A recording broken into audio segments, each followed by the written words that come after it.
Mr. President, Dr. Biden, Madam Vice President, Mr. Emhoff, Americans, and the world. When day comes, we ask ourselves, where can we find light in this never-ending shade? The loss we carry, a sea we must wade. We've braved the belly of the beast. We've learned that quiet isn't always peace, and the norms and notions of what just isn't always just is.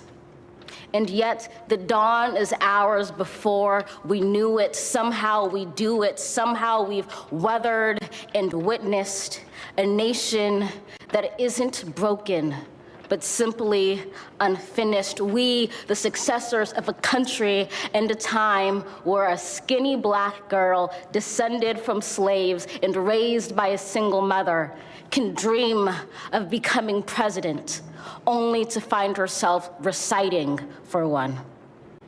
And yes, we are far from polished, far from pristine, but that doesn't mean we are striving to form a union that is perfect.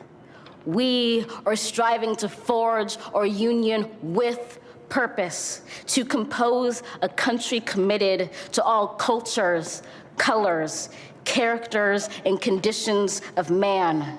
And so we lift our gaze not to what stands between us, but what stands before us. We close the divide because we know to put our future first. We must first put our differences aside. We lay down our arms so we can reach out our arms to one another. We seek harm to none and harmony for all. Let the globe, if nothing else, say this is true.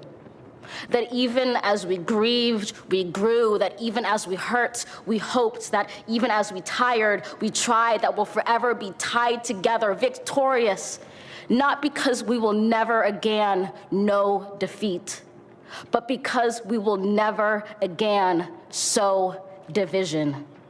Scripture tells us to envision that everyone shall sit under their own vine and fig tree, and no one shall make them afraid.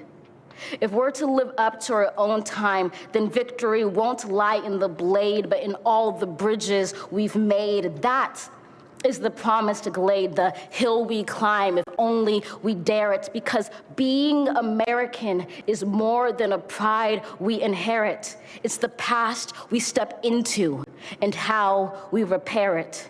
We've seen a force that would shatter our nation rather than share it, would destroy our country if it meant delaying democracy.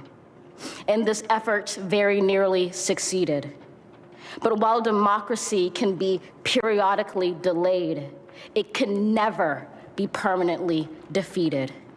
In this truth, in this faith we trust, for while we have our eyes on the future, history has its eyes on us. This is the era of just redemption. We feared it at its inception. We did not feel prepared to be the heirs of such a terrifying hour, but within it we found the power to author a new chapter, to offer hope and laughter to ourselves. So, while once we asked, how could we possibly prevail over catastrophe? Now we assert, how could catastrophe possibly prevail over us? We will not march back to what was, but move to what shall be, a country that is bruised but whole, benevolent but bold, fierce and free. We will not be turned around or interrupted by intimidation, because we know our inaction and inertia will be the inheritance of the next generation. Our blunders become their burdens. But one thing is certain: if we merge mercy with might and might with right, then love becomes our legacy and change our children's birthright.